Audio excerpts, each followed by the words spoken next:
The widow entered the forbidden tunnel with her 2 children, and what she found changed her whole life. Rebecca Collins gripped her children's hands tighter than she should have as she walked toward the stone tunnel that had haunted her thoughts for weeks. The eviction deadline ended in 5 days, and she didn't have a single dollar to pay the 3 months of back rent. That's when she made the most desperate decision of her life.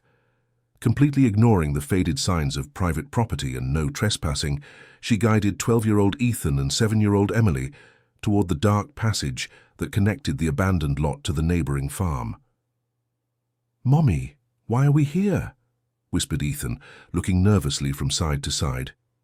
"Because I need to find something very important," answered Rebecca, trying to hide the tremor in her voice. "Something that can help us." Grandmother Dorothy had always told stories about that tunnel. She said the Collins family had rights to those lands, that important documents were hidden somewhere. Rebecca had never given it much credit, but now, with her life falling apart, she clung to any hope. "It's dark," complained Emily, tugging at the simple cotton dress she wore. "That's why I brought the flashlight," said Rebecca, turning on the equipment borrowed from the neighbor. The tunnel was much larger than she had imagined. The main passage split off in several directions, with damp stone walls covered in moss. The air smelled of wet earth and something older, as if time had stopped inside. "Mom, look at this." Ethan pointed to strange marks on the wall. "It looks like someone dug here." Rebecca directed the flashlight to where her son indicated. The marks were recent, different from the old tunnel construction work. Someone had been there not long ago, looking for something. "Let's go this way," she decided, choosing the left path. They walked in silence for a few minutes until Ethan tripped on a loose stone. The boy fell to his knees, scraping his skin on the rough surface. "Ethan!" Rebecca knelt beside her son, examining the injury. "It's nothing serious, just a scratch." As she cleaned the boy's knee with a handkerchief, the flashlight beam illuminated something that made her heart race. On the ground, half buried in the dirt, an old coin glinted. She picked it up carefully, wiping off the grime. "Collins," she read quietly. "Collins family." The children moved closer to see better. The coin was darkened by time, but it was still possible to make out the engraved surname along with a date. 1892. "Is it real, Mommy?" asked Emily, delicately touching the coin. "It seems so, my dear." Rebecca's heart beat erratically. Grandmother Dorothy wasn't lying. There really was a connection between the family and that place. But what did it mean? And more importantly, how could it help them now? They continued exploring for another hour, but found nothing more besides some loose stones and tree roots that had grown through cracks in the walls. When the flashlight began to weaken, Rebecca decided it was time to go back. "Let's leave for today," she said, putting the coin in her pocket. "But we'll come back tomorrow with better equipment." On the way back to the small rented house in the center of Riverside, a little town in upstate New York, Rebecca felt a mix of hope and anxiety. The coin was proof that her family had some historical link to that property, but how to use that to solve her financial problems? That night, after putting the children to sleep in the only bedroom they hadn't yet lost, Rebecca lay awake thinking. She remembered every story her grandmother had told about great-grandmother Eleanor, who, according to family tradition, had lost lands in shady business deals. The next morning, she took the children to school and headed to the public library. The librarian, Mrs. Margaret, a woman in her 60s who knew the history of the entire region, greeted Rebecca with curiosity when she showed her the coin. "Good heavens!" exclaimed Mrs. Margaret, picking up a magnifying glass to examine it better. "This is very old. Where did you find it?" "In the tunnel on the abandoned farm. My grandmother always said our family had some connection to those lands." "Let me look for some old documents," said Mrs. Margaret, heading to a special section of the library. The Collins family was well known in the region last century. Dear listener, if you're enjoying the story, please take a moment to like and especially subscribe to the channel. It really helps us who are just starting out. Now continuing. Mrs. Margaret returned with several folders full of yellowed papers and old photographs. She spread everything out on a large table and began searching for references to the Collins family. "Here," she said, pointing to an official document. Land Dispute 1923, Eleanor Collins versus Anthony Harrison over the ownership of Lot 47, which included the famous Stone Tunnel. Rebecca leaned over the paper, trying to decipher the old, formal handwriting. According to the document, her great-grandmother had lost a valuable property in a deal that seemed, at the very least, questionable. "And there's more," continued Mrs. Margaret, turning a few pages. "Here it says Anthony Harrison had political connections at the time. It seems several small families lost their lands to him through, let's say, less than transparent methods." "Does that mean my family was cheated?" asked Rebecca, feeling a mix of anger and hope. "It's very likely. In the 20s and 30s, it was common for larger landowners to use legal loopholes and political pressure to take land from simple families. Your great-grandmother may have been a victim of that." Rebecca spent the rest of the morning at the library, absorbing every detail she could find about her family's history. When it was time to pick up the children from school, she had a new determination. If her family had truly been cheated, perhaps there was some form of reparation, even after so much time. That afternoon, she borrowed a more powerful flashlight and some gardening tools from her neighbor, Mr. Thomas. She explained she wanted to explore the tunnel better, without mentioning the details about the documents. "Be careful there, Rebecca," warned Mr. Thomas. "That place is dangerous. The stones are old, they could fall." "I'll be careful, Mr. Thomas, it's just out of curiosity." She returned to the tunnel with Ethan and Emily in the late afternoon, when the sun was lower but still provided some natural light at the entrance. This time, properly equipped, they managed to explore more deeply. "Mum, there's a part here that looks different," observed Ethan, always attentive to details. Rebecca directed the flashlight to where her son was pointing. There was a section of the wall that seemed newer, as if it had been sealed after the tunnel's original construction. "Do you think there's something behind it?" asked Emily. "Only one way to find out," said Rebecca, picking up one of the tools. Carefully, she began removing some loose stones from the wall.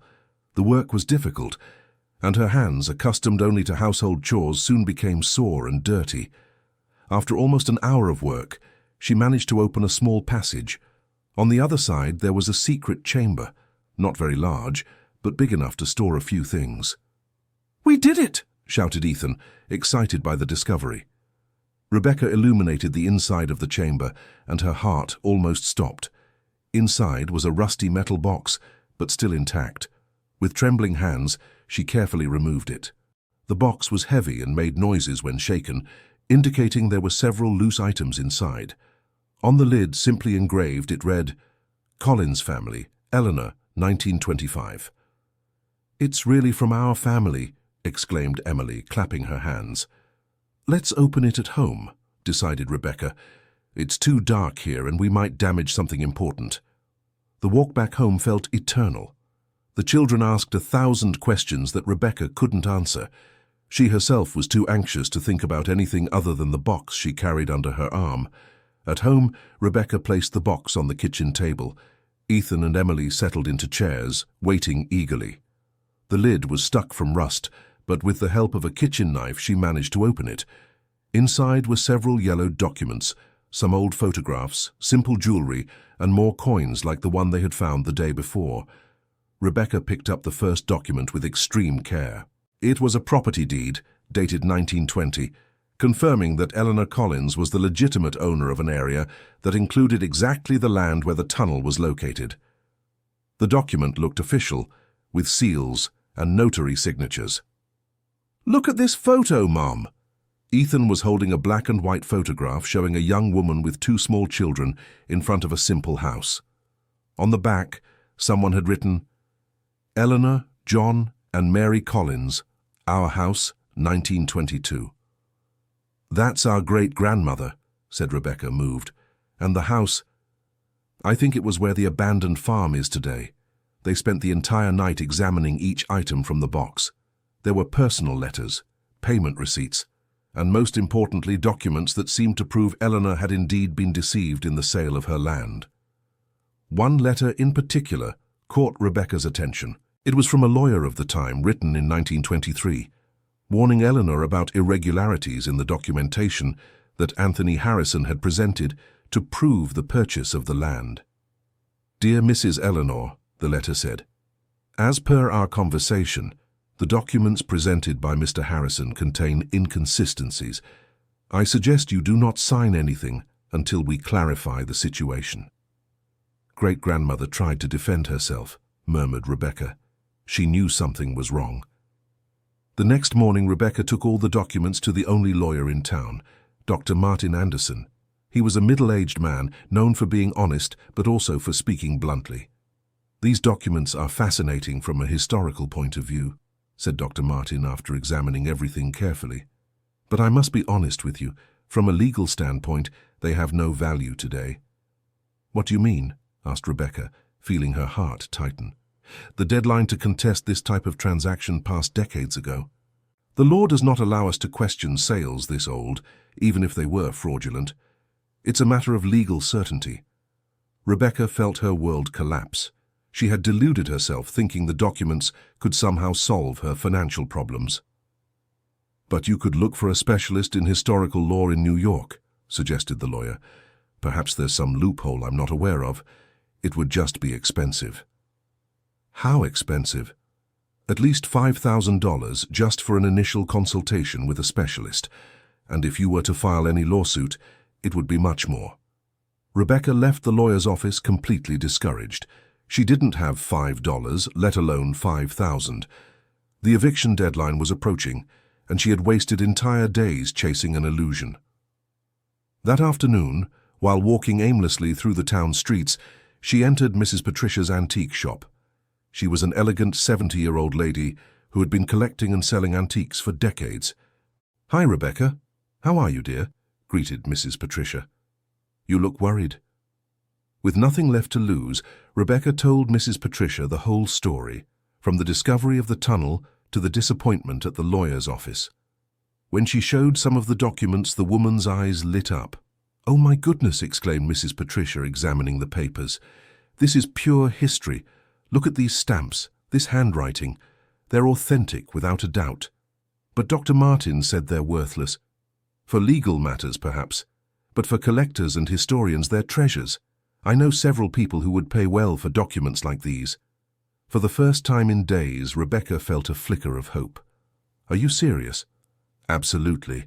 I have a client in Albany who collects historical documents from the region, and there's also the New York Institute of History, which sometimes buys material for research."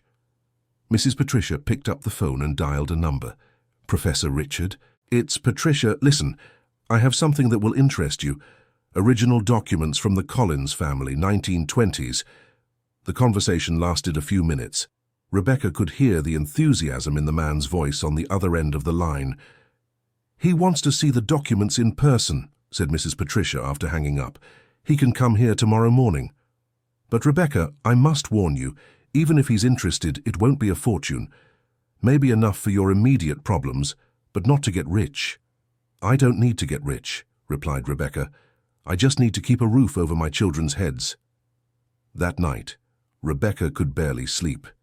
Ethan and Emily sensed her anxiety and asked questions she didn't know how to answer. How do you explain to two children that their stability depended on a stranger's interest in old papers? The next morning, Professor Richard arrived promptly at 9 o'clock at Mrs. Patricia's shop.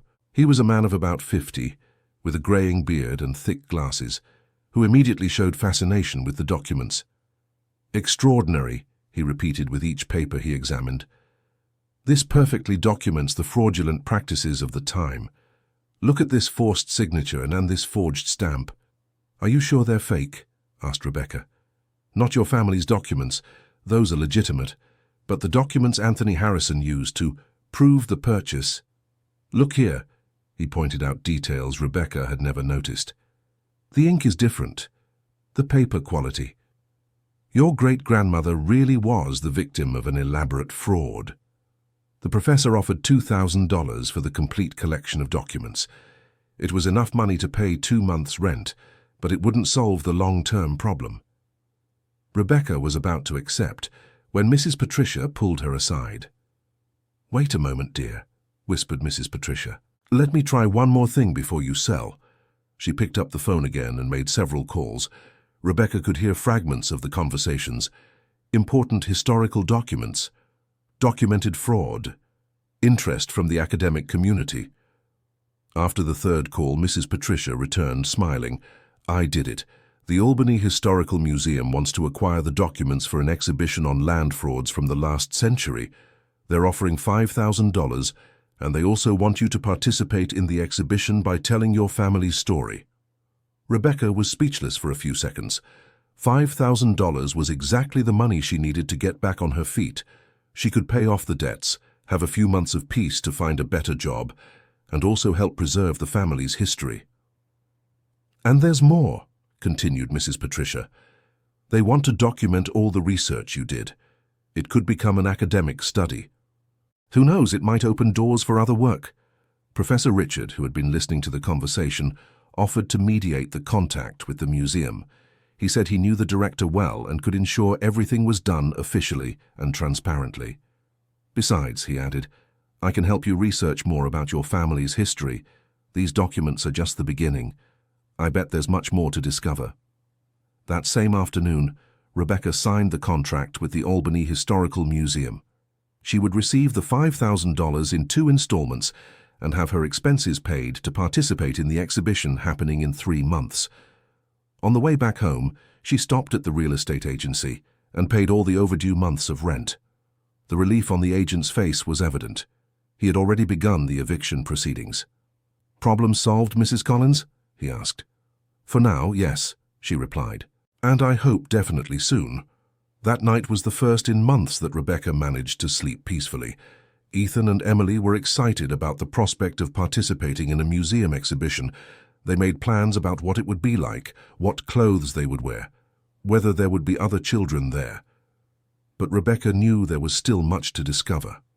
Professor Richard's words echoed in her mind. These documents are just the beginning. The tunnel could hide more secrets of the Collins family. The following week, equipped with a professional flashlight borrowed from the museum, Rebecca returned to the tunnel with her children. This time, she had a specific goal: to find more evidence of the life of her great-grandmother Eleanor. The exploration revealed that the tunnel was even more extensive than they had imagined. There were several side chambers, some blocked by debris, others simply forgotten by time. In one of them, they found pottery fragments and even remains of old furniture. "Mom, look at this!" Ethan had found something half buried in the ground. It was part of a metal plaque with almost faded inscriptions. With great effort, they managed to read, "Collins Farm, property of Eleanor Collins." The discovery confirmed that there really had been a family house in that area. But where was the rest? And why had everything been abandoned and forgotten? Dear listener, if you are enjoying the story, please take a moment to leave a like and especially subscribe to the channel. It helps us a lot as we are just starting out. Now continuing. During the following week, Rebecca dedicated every morning to research. With the money from the museum, she could pay Mrs. Barbara, a lady from the neighborhood, to look after the children after school, freeing her up to investigate. She discovered at the City Hall that the land where the tunnel was located had changed owners several times over the years.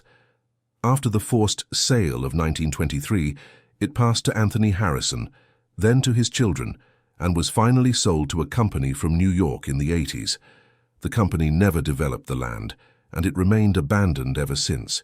But the most interesting thing is that in recent months, there had been activity from a new company interested in the area. "Green Valley Construction," said the City Hall employee. "They are conducting studies for a shopping center project in the region. They've already bought 3 neighboring plots."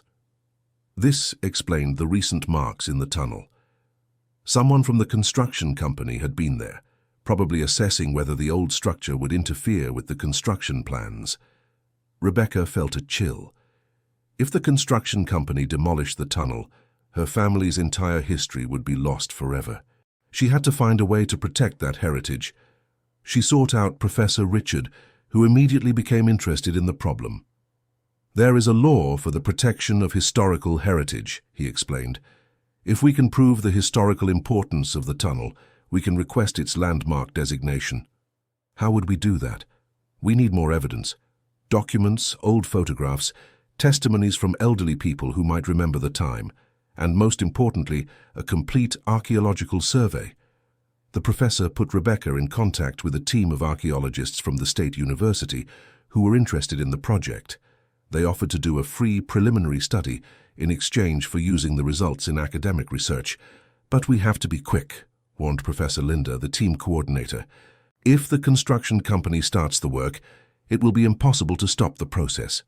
In the following days, Rebecca dedicated herself intensely to searching for more information about her great-grandmother. She visited the local cemetery looking for Eleanor's grave, spoke with elderly people in the town, and even looked for other families who might have been affected by the same fraudulent practices. It was through Mrs. Olivia, an 80-year-old lady who had lived in the town since childhood, that Rebecca discovered crucial information. "Eleanor Collins, of course I remember," said Mrs. Olivia. "She was a very hard-working woman, lost her husband young and raised the children alone. Her house was the most beautiful in the area at the time. Do you remember the sale of the property?" "I do remember. It was a terrible mess. Eleanor said she hadn't sold anything, that the papers were fake. But who was going to believe a poor widow against a rich and influential man like Anthony Harrison?" Mrs. Olivia revealed that Eleanor had not been the only victim. At least 5 other small families had lost their properties to Harrison through similar methods. "The worst part is that his grandchildren still own half the town," continued Mrs. Olivia. "The Harrison family never lost influence around here." This information made Rebecca realize something important. If she could find the other affected families, perhaps they could join forces to protect not just the tunnel, but the entire history of the region. With Professor Richard's help, she identified 3 other families descended from Harrison's victims: the Millers, whose great-grandfather lost a coffee farm, the Taylors, who lost a small property with a water spring, and the Johnsons, who were left without an area where they raised cattle. Rebecca organized a meeting at the public library with representatives from these 3 families. To her surprise, everyone showed interest in collaborating. "Our family always knew there was something wrong with that sale," said David Miller, a 40-year-old man who worked as a mechanic. "My grandfather used to say that my great-grandfather would cry whenever he passed near the old farm." "It's the same in my home," added Susan Taylor, a retired teacher. "My grandmother said the water spring on the property was the purest in the region. Losing it was a tragedy for the family." Robert Johnson, the oldest of the group at 65, brought some old photographs showing the properties before the forced sales. "Look at the difference," he said, showing a photo from the 1920s. "This was a paradise. Today it's all pasture or abandoned land." Together they formed a small group they named Riverside Memories. The goal was not only to protect the tunnel, but to document and preserve the history of all the families harmed by Anthony Harrison. The group's first action was to find the current owner of the land where the tunnel was located. After some research, they discovered it was Anthony Harrison Jr., the great-grandson of the man who had deceived their families. "What irony," commented Susan Taylor. "We're going to have to speak with a descendant of the man who harmed us." Anthony Harrison Jr. was a 42-year-old businessman who lived in New York and rarely visited Riverside. When Rebecca managed to contact him by phone, he seemed surprised but agreed to receive the group at his farm on the outskirts of town. The farm was impressive, with a large, well-maintained house, a swimming pool, and several smaller buildings for staff. The contrast with the simple life Rebecca and the others led was striking. "So you're descendants of the families that—" Anthony Jr. stopped mid-sentence, seeming uncomfortable. "Of the families your great-grandfather swindled," completed Robert Johnson without mincing words. "My great-grandfather was a businessman. It was a different time. It was a time when swindling widows and poor workers was acceptable," retorted Rebecca. The atmosphere grew tense. Anthony Jr. defended himself, saying he wasn't responsible for his great-grandfather's acts, while the group insisted that at least the history should be preserved and acknowledged. "Look," Anthony Jr. finally said, "even if my great-grandfather committed irregularities, that was over 100 years ago. I can't undo the past." "But you can help preserve it," said Professor Richard, who had accompanied the group. "The tunnel on your land is an important historical heritage site." "Historical heritage?" Anthony Jr. laughed. "It's just an old hole full of rocks." "To you it's an old hole," said Rebecca, feeling her anger rise. To us, it's the only connection we have to our family history." The meeting ended without an agreement. Anthony Jr. made it clear he had plans for the land and wasn't interested in historical complications. "Let me make myself perfectly clear," he said as he left. "I have an offer from Green Valley Construction to buy that land. If you want to preserve history, make a better offer." It was obviously a provocation. None of them had the money to compete with a construction company. But Anthony Jr.'s statement revealed something important. He hadn't sold the land yet. "That gives us time," said Professor Richard on the way back. "If we get it designated as a landmark before the sale, it can't be sold anymore." The team of archaeologists from the State University arrived the following week to do the preliminary study of the tunnel. It was a group of 5 people led by Professor Linda, an energetic woman in her 50s, specialized in historical archaeology. The first days of excavation revealed much more than anyone expected. Besides confirming the tunnel had been built in the 19th century, they found evidence that the area had been inhabited long before the arrival of the Collins family. "Look at this," said Professor Linda, showing pottery fragments. "These shards are much older, possibly from the 18th century. "What does that mean?" asked Rebecca. "That this area has much greater historical significance than we imagined. It might have been one of the first points of colonization in the region." Each day, new discoveries excited the group. They found coins from various periods, old tools, and even remains of a structure that could have been part of a very old house. But the most important discovery came on the 5th day of excavation. In a side chamber they had never fully explored, they found a very well-preserved wooden box. Unlike Eleanor's metal box, this one was much older. When they managed to open it carefully, it revealed documents dating back to 1847, almost 80 years before Eleanor's time. "This changes everything," said Professor Linda, examining the papers with special gloves. "These are land grant documents. They prove this area was one of the first land grants in the region. The documents showed that the Collins family had received the land grant directly from the British Crown, long before the United States became a republic. This gave the property an incalculable historical value." "Do you realize what this means?" explained Professor Richard. "It's not just Eleanor's history. The Collins family was one of the founders of the region." Rebecca felt a mix of pride and responsibility. Discovering that her family had been pioneers in colonizing the area was thrilling, but it also brought the weight of responsibility to preserve that heritage. The news of the archaeological discoveries spread quickly through the town. The local newspaper published a story about the excavations, and soon curious people appeared wanting to visit the site. But along with the positive attention came opposing pressures. Anthony Harrison Jr. began making calls to the mayor's office and other agencies, trying to speed up any process that could block his negotiations with the construction company. "He's nervous," the mayor commented in a private conversation with Professor Richard. "He called here 3 times yesterday wanting to know about permits and authorizations. It was a race against time. The team of archaeologists needed to complete the study and formalize the request for landmark designation before Anthony Jr. could sell the land." To complicate matters further, Green Valley Construction began applying pressure too. Company representatives visited several local authorities, offering benefits for the town in exchange for expedited approval processes. "They promised jobs, taxes, development," a councilman explained to Rebecca. "It's hard for the town to refuse an opportunity like that." Rebecca realized she needed to mobilize public opinion in favor of preservation. With the help of the Riverside Memories Group, they organized an awareness campaign. They made flyers explaining the historical importance of the discoveries, organized talks at the library, and secured support from some schools for educational visits to the archaeological site. The community's response was better than they expected. Many people became interested in the local history and began to support preservation. Local merchants started to see the tourism potential a historical site could bring to the town. "It's better to have a historical heritage that attracts tourists than a shopping mall that will compete with our businesses," argued Mrs. Constance, owner of the town's main bakery. The movement gained momentum when the regional press took an interest in the story. A television station from Albany sent a crew to do a report on the discoveries.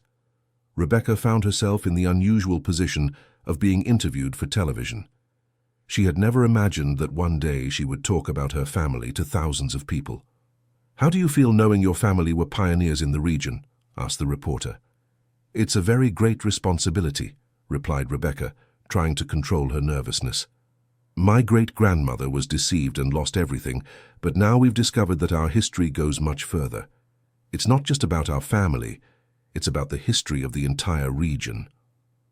The report had a good impact and brought more attention to the cause, but it also increased the pressure on everyone involved. Anthony Harrison Jr., seeing that the situation was slipping from his control, decided to take drastic action. He sought out Rebecca directly and made an unexpected proposal.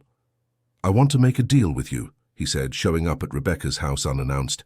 "I'm willing to call off the sale to the construction company." Rebecca was suspicious. After weeks of being inflexible, why would he change his mind now? "What's the condition?" she asked. "Simple. You stop this campaign, stop the excavations, and forget this whole story. In return, I leave the land as it is and never touch it again." "And why would you do that?" "Because I discovered some things about my great-grandfather that I'd prefer not to become public." Rebecca realized there were more secrets hidden in the Harrison family history. Perhaps Anthony Jr. knew details about the frauds that could still compromise the family's reputation today. "I can't decide alone," said Rebecca. "I need to talk to the group." "You have 3 days," said Anthony Jr. "After that, I'll accelerate the sale to the construction company and you won't be able to stop anything." It was clear blackmail, but it also revealed his desperation. If he was willing to give up a profitable sale, it meant there was truly something he feared would be discovered. Rebecca called an urgent meeting of the Riverside Memories Group. Everyone was intrigued by Anthony Jr.'s proposal. "He's afraid," opined Robert Johnson. "But of what?" "Maybe the Harrison family committed other irregularities beyond the ones we already know about," suggested Susan Taylor. Professor Richard had an idea. If Anthony Jr. was so nervous, perhaps it was time to investigate his family's history more deeply. They might find information that would help them negotiate better. "I'll research in the historical archives of New York," he said. "If the Harrison family was as influential as they seem, there must be records of their activities." While they awaited the research results, the archaeology team continued working. Each day they discovered more evidence of the site's historical importance. The most impressive discovery came when they found the remains of the old Collins family house. It wasn't just a residence, but a complete small rural property, with a main house, slave quarters, and even a small chapel. "This place was almost a village," explained Professor Linda. "The Collins family weren't just landowners, they were one of the leading families in the region at the time." Rebecca felt a mix of pride and sadness. Pride at discovering her family's importance in local history, sadness at seeing how they had lost everything and been left in poverty. "My great-grandmother must have known this whole story," she said. "She must have suffered greatly, losing not just a house but an entire family heritage." The 3 days of the deadline given by Anthony Jr. passed quickly. When he returned for an answer, the group had made a decision. "We do not accept your proposal," said Rebecca, backed by all the others. "This history needs to be known regardless of what it reveals about your family." "You'll regret this," said Anthony Jr., visibly irritated. "I'll accelerate the sale to the construction company tomorrow." "You can try," countered Susan Taylor, "but we've already filed the landmark designation request. The process is in the hands of the State Heritage Agency." It was true. With the university's support and the archaeological evidence, they had managed to formalize the request for site protection. While the process was not concluded, no construction could begin on the site. Anthony Jr. left furious, but everyone knew the battle was just beginning. Influential businessmen have resources to pressure authorities and find legal loopholes.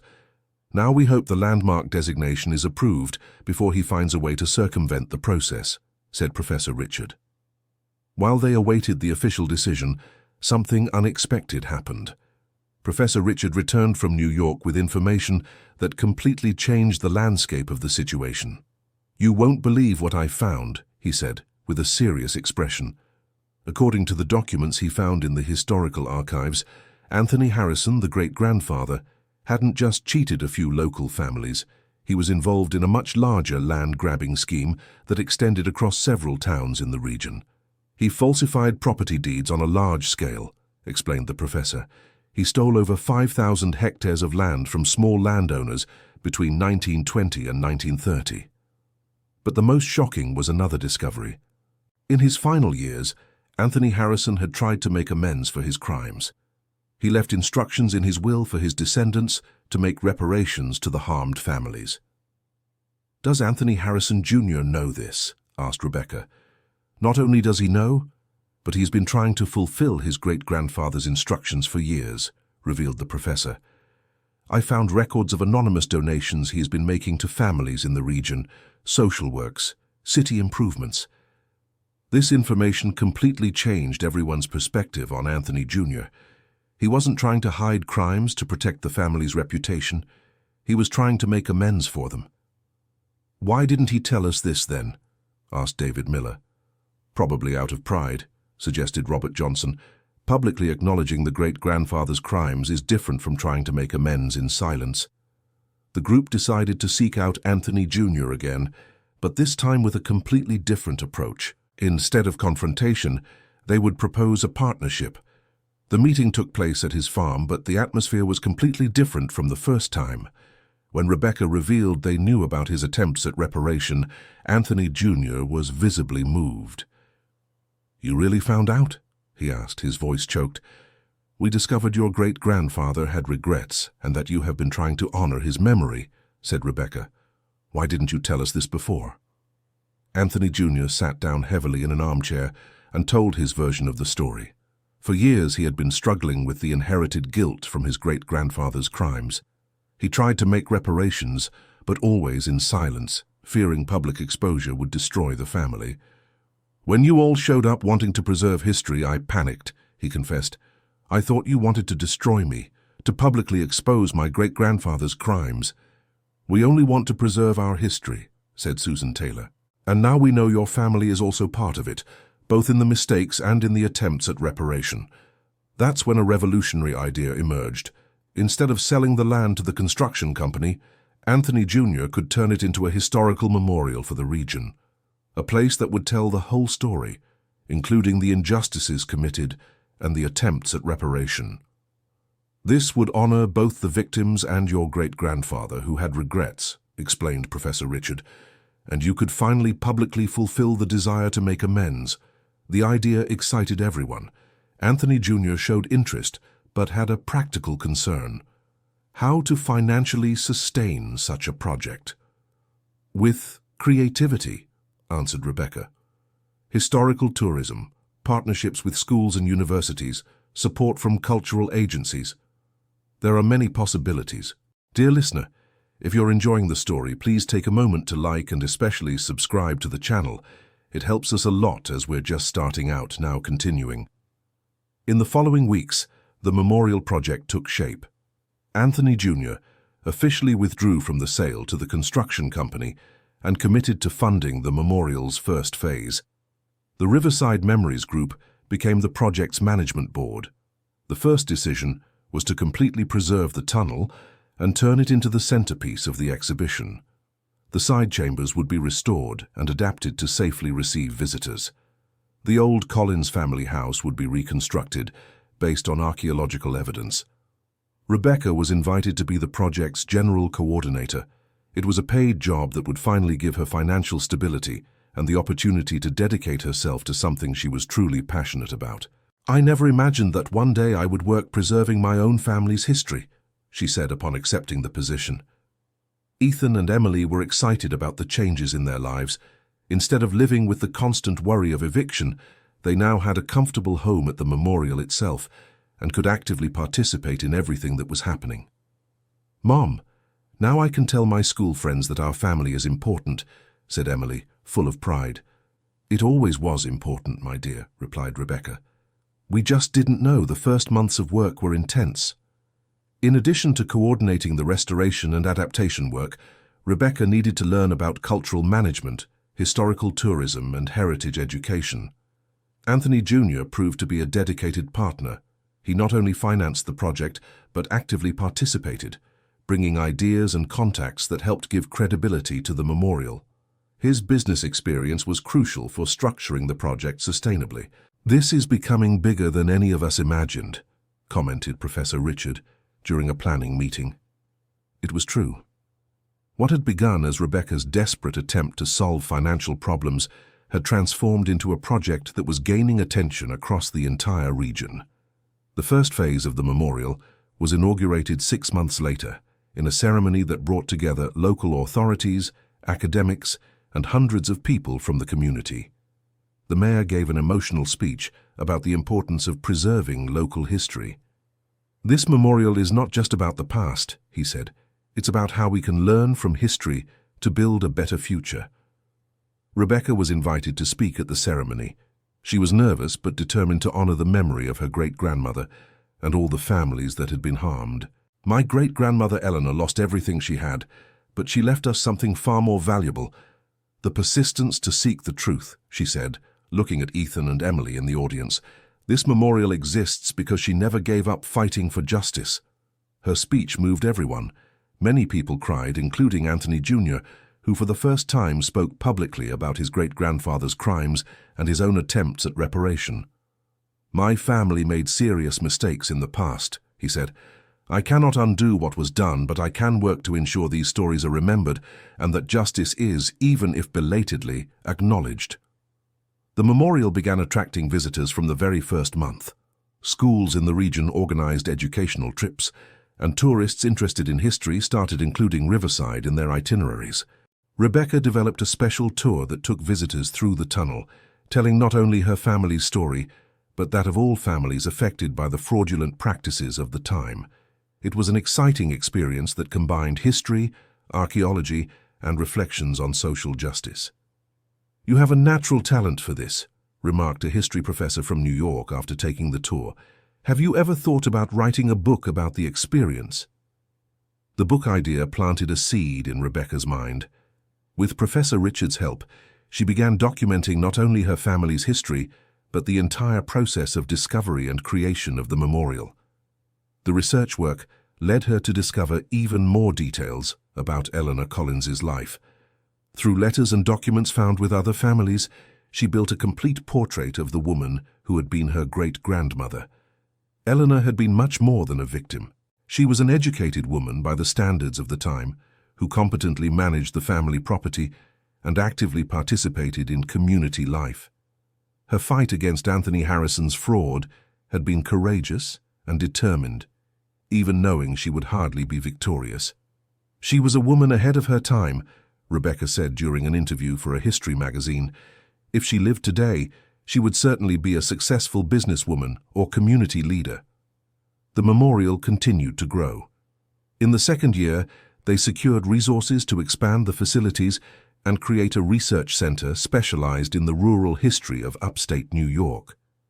Researchers from various universities began using the site for academic studies.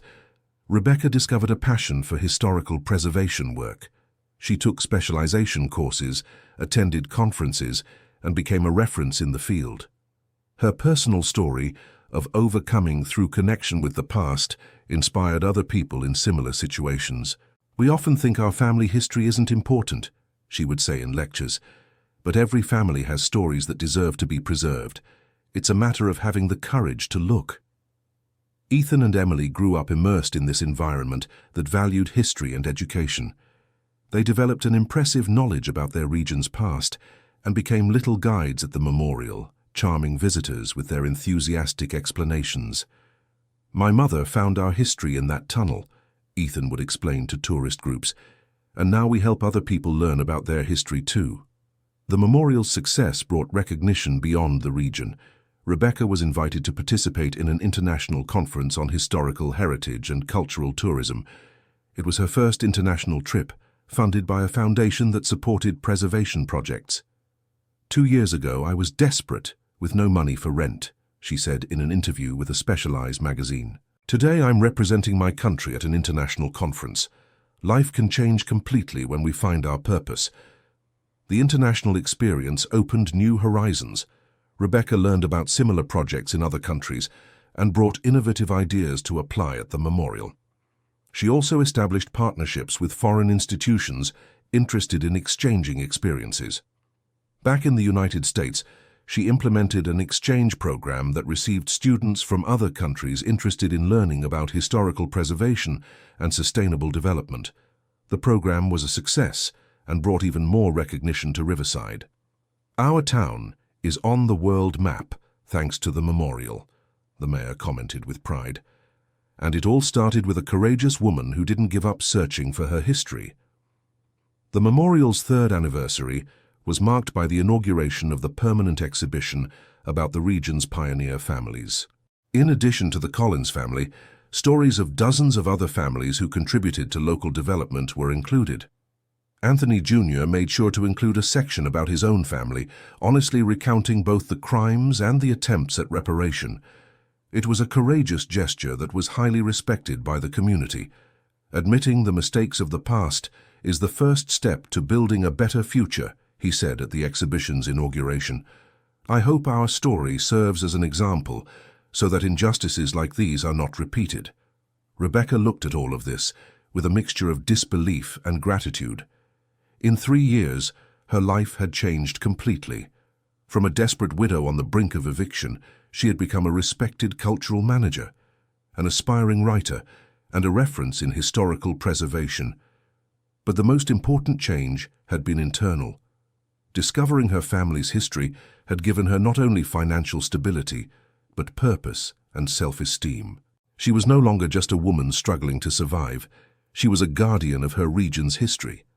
"Sometimes I wonder what would have happened if I hadn't entered that tunnel," she said in an interview with the local newspaper. "I'd probably be working at some random job, not knowing about my family's importance to the region." Ethan and Emily, now 15 and 10 years old respectively, had become confident young people proud of their roots. Ethan showed interest in studying history and archaeology, inspired by his mother's work.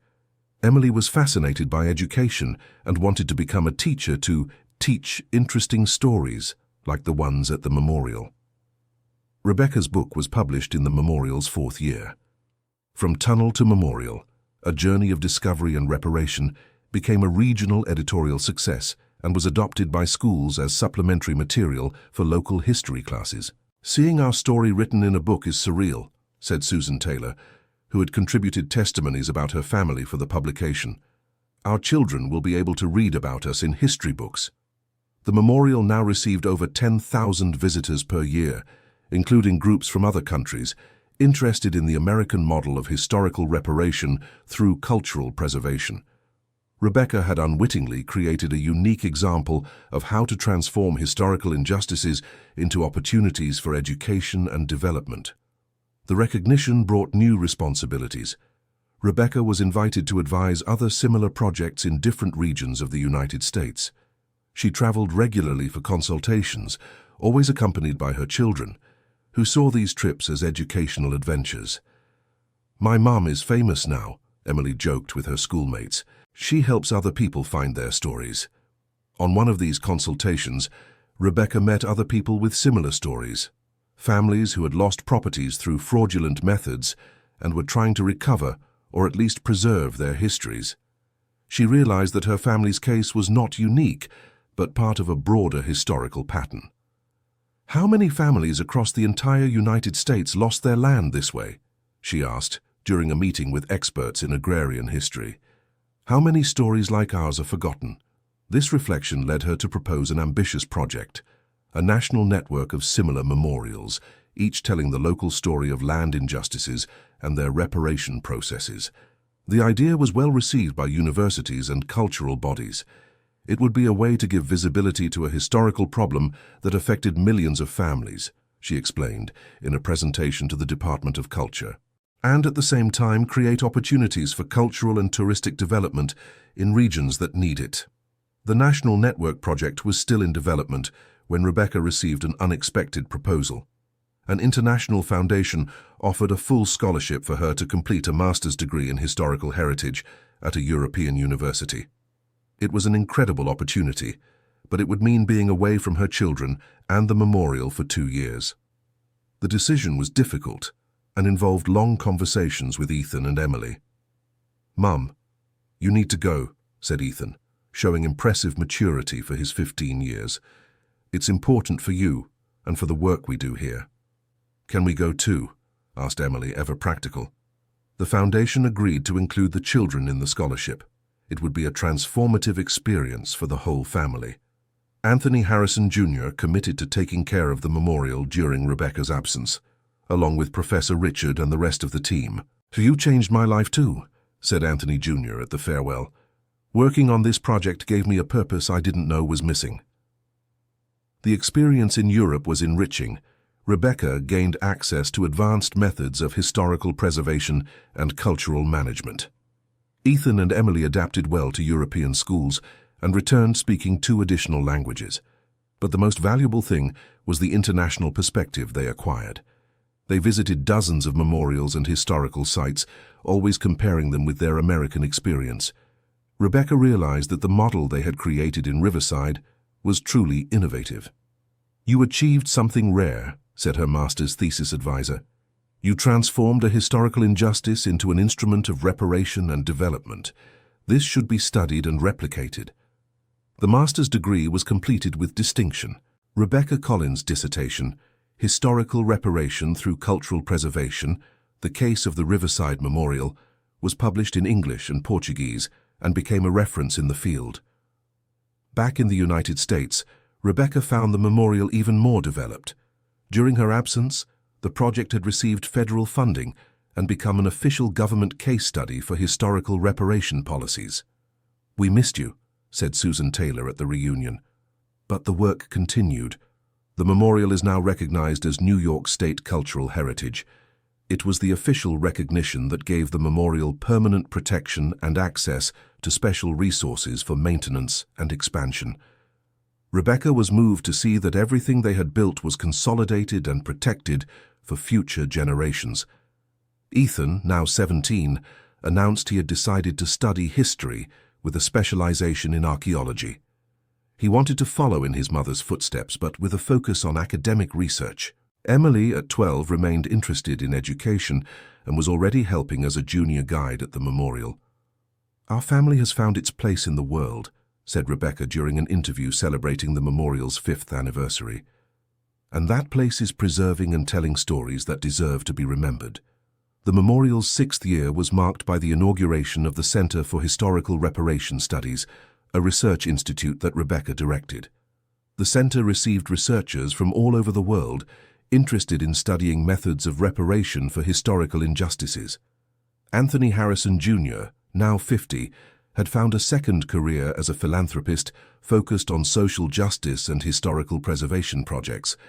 His partnership with Rebecca had become a model of how historical perpetrators and victims can work together to repair the past. "I never imagined that at 50 I would discover my true life's purpose," he said during an international conference on transitional justice. "But sometimes the past finds us when we are ready to face it." The national network of memorials that Rebecca had proposed finally became a reality. 12 similar memorials were created in different states, each telling local stories of agrarian injustices and their reparation processes. Rebecca coordinated the network and traveled regularly to supervise the projects. "It's amazing to see how each region has its particularities, but the patterns of injustice were very similar," she observed during the network's first national meeting. "This shows they were not isolated cases, but an organized system of expropriation." At 35, Rebecca became a national authority on historical heritage and cultural reparation. She received invitations to lecture at prestigious universities and participated in advisory boards for government agencies. But what made her most proud wasn't the titles or recognition. It was seeing Ethan, now in college studying history, organizing his first archaeological excavation at the memorial itself. And Emily, at 15, leading a historical education project for children in the region. They grew up understanding the importance of preserving the past to build the future, Rebecca said in an interview for an education magazine. "It's the greatest legacy I can leave them." The memorial's 7th anniversary coincided with the release of the documentary Memory Tunnel, produced by a national broadcaster and telling the entire story from the initial discovery to the creation of the National Memorial Network. "It's surreal to see our life turned into a documentary," commented Ethan, now a confident and articulate 19-year-old. "But it's also important that more people know this story." The documentary had a major impact and brought even more visitors to Riverside. The city, once known only as a passing point, became an important cultural tourist destination in the region. "Our memorial transformed the city's economy," said the mayor in an interview for the documentary. "Today we have hotels, restaurants specializing in historical cuisine, local crafts. Everything revolves around preserving our history." Rebecca looked at this transformation with satisfaction, but also with the responsibility of someone who knows they created something bigger than themselves. The memorial had become a national symbol of how it is possible to transform historical pain into constructive strength. In its 8th year of existence, the memorial received over 20,000 annual visitors and had become a mandatory stop for any scholar of American social history.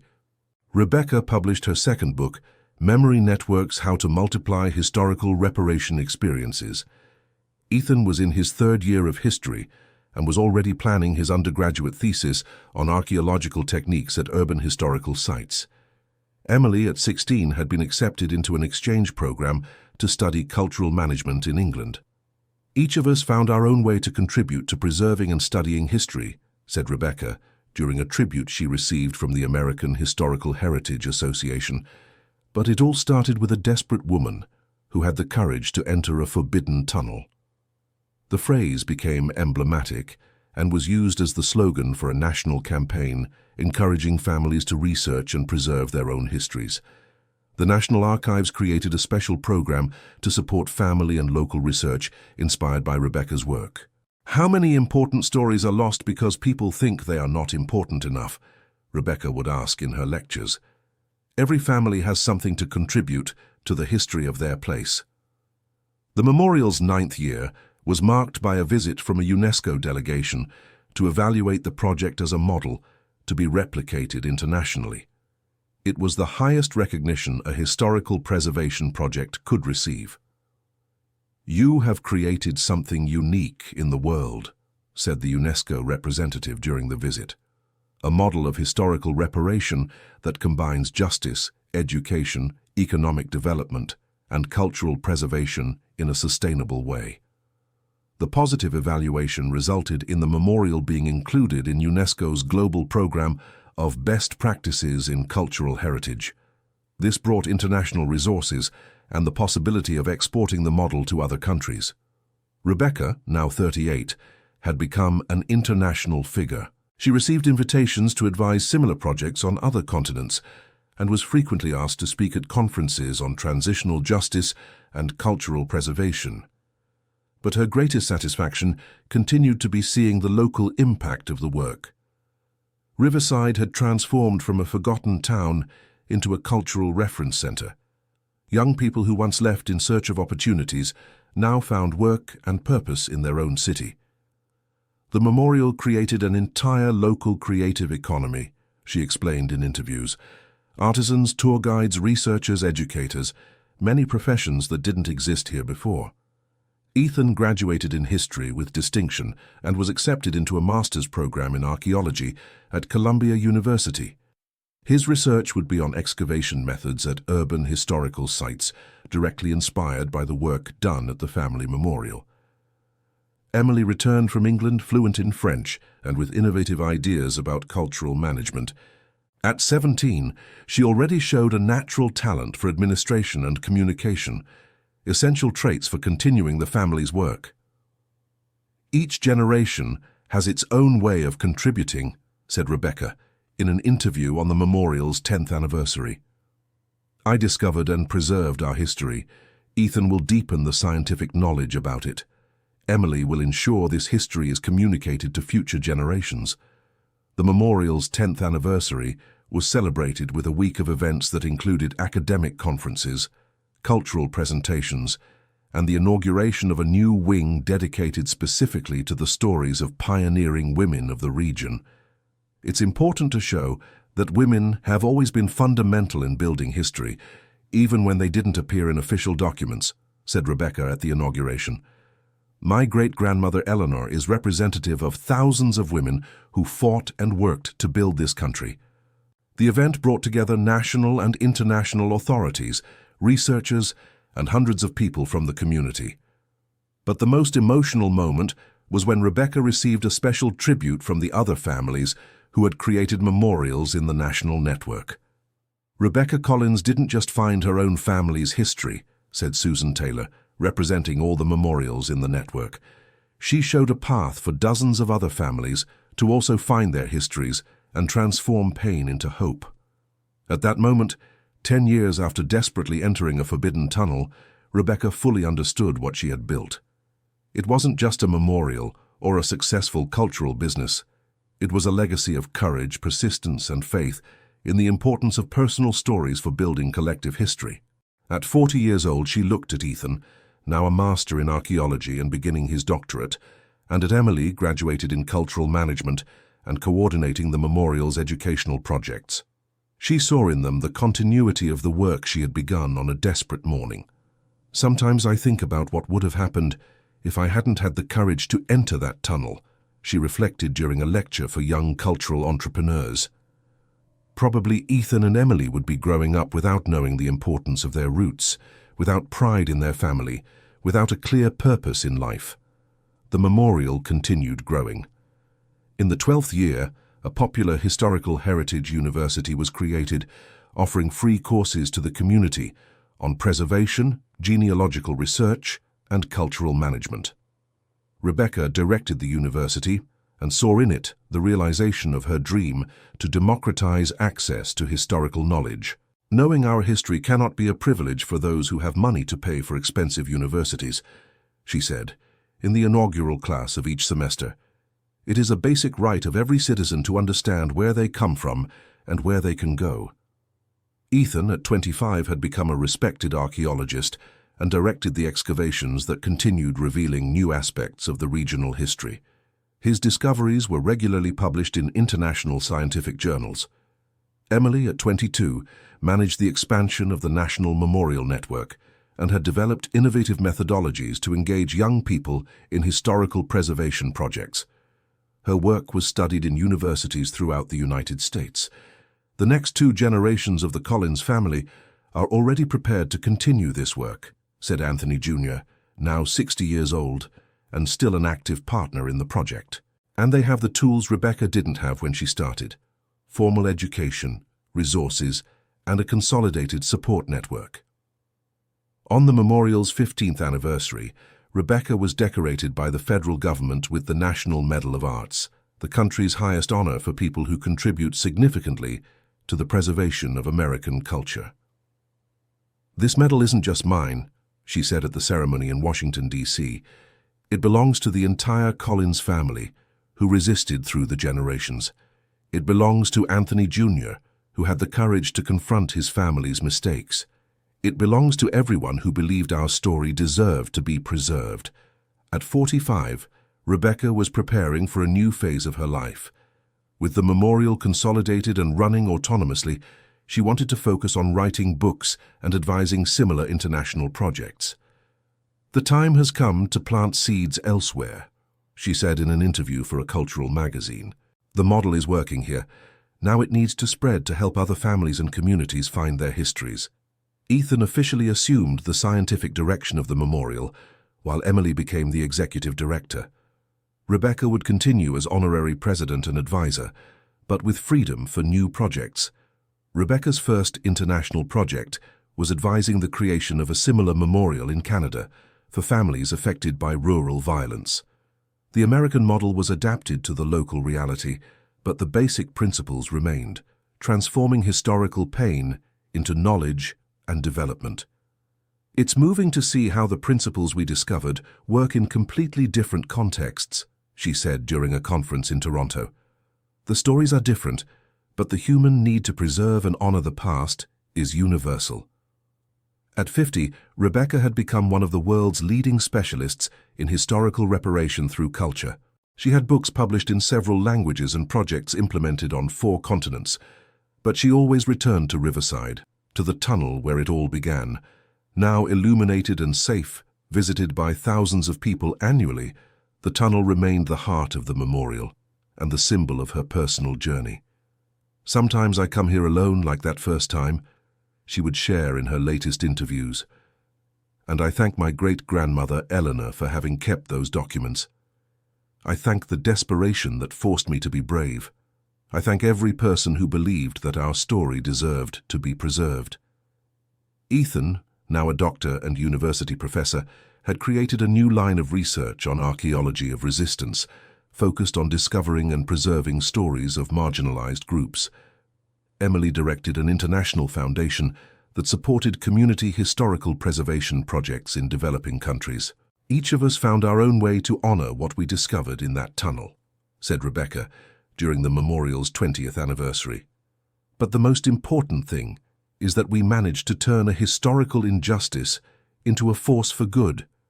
The 20th anniversary was celebrated with the inauguration of the Museum of Historical Reparation, a permanent institution dedicated to documenting and studying historical reparation processes worldwide. Rebecca donated her entire personal archive to the museum, including the original documents found in the tunnel.